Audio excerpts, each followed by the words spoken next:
Hello class and welcome to week 4. We're almost halfway through the class, and so I wanted to share with you a few observations that I have made based on what I've read in your work and what I've seen in your discussion videos. First of all, this class has a diverse group of students with diverse experiences and diversity of thought. I encourage and challenge each of you to look at someone else's discussion video this week and for the remainder of the course.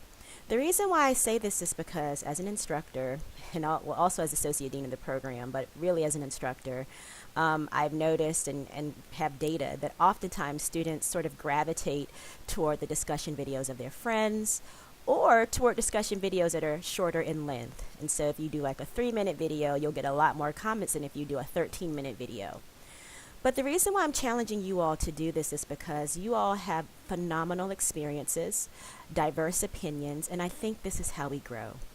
In our country today, we see such a big divide in terms of people hunkering down in their belief systems, in their political ideologies, and no one wanting to compromise or at least talk about differences.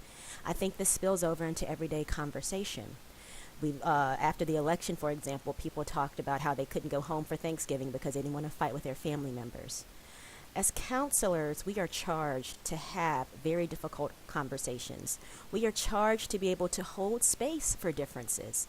So I'm encouraging you to stretch yourself and listen to someone else different. On someone's paper this week, I wrote sort of a gym rat phrase. It says in gym rat, I hope that didn't offend anyone, but it says, if it doesn't challenge you, it won't change you. And we certainly don't change by staying in our comfort zone. And so that's my first charge to you. My second sort of observation is that the reading has been difficult because it's new content. Sometimes it goes against everything that you may have thought you knew about the world. For example, the word privilege. The word privilege has become weaponized, I think, in our modern culture, and some even sort of liken it to being politically correct. When I think about privilege and how I teach privilege to students is think about the things that you don't have to think about. So for example, my birthday was this last week, and my partner took me bowling, and it was a fun time. I'm a terrible bowler, but I was so happy I wanted to show her affection. Now, in the bowling alley, there are other couples, heterosexual couples, who openly showed affection to one another.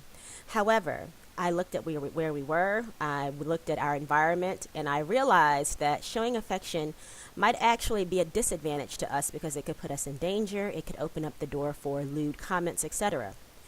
I'm not bashing heterosexual couples. I'm just saying in that instance, I did not have privilege. I was in a minority group. Oftentimes when you go out with your partner, your husband or spouse, you don't think about something as small as holding their hand in public or kissing their cheek. But depending on your environment, when you're not in the majority group, you do think about those things. There are instances when I have privilege. So for example, after 9/11, my ex-husband is a Muslim, and he has a traditional Muslim name. And after 9/11, that was a time that I thought really unified the country. It's a day none of us will ever forget. None of us will ever forget what we were doing on 9/11. My ex-husband, who's Muslim, looking for work coming out of college, will never forget that either because of the discrimination he faced. Now, me personally, growing up as an American citizen and a Christian, I didn't think about the people who were discriminated against just because they were a Muslim name, not a terrorist. My ex-husband was not a terrorist, an American-born, American citizen, his parents, American citizens. But in that instance, I have privilege, Christian privilege. And so that is what I want you to think about when you think about privilege. So my charge to you this week, do something different. Watch someone else's discussion post, number one. And number two, when you think about privilege, sort of stretch the bounds of your understanding in terms of what it means. What are the things you don't think about when you're going out with your family or when you're moving into a neighborhood or when you're doing something? And consider the possibility that other groups think about these things because they have to, either for safety purposes or they'll be treated differently, etc. That's not to say that you're a bad person because you have the privilege. It's just an understanding of our society and different worldviews. So those are my overall thoughts. This week you have some phenomenal TED Talks that students really tend to enjoy. And I've included the gingerbread person. One of your TED Talks, or two of your TED Talks focus on the gingerbread person. So I have the image here. And I also have a permanent announcement that's going to stay pinned, a permanent video for a few weeks because I really want you all to watch it. It's about 3.5 minutes. I think that the residency experience, when we did our cultural bias activity, it really resonated and stuck with a lot of students because it kind of crashed and burned.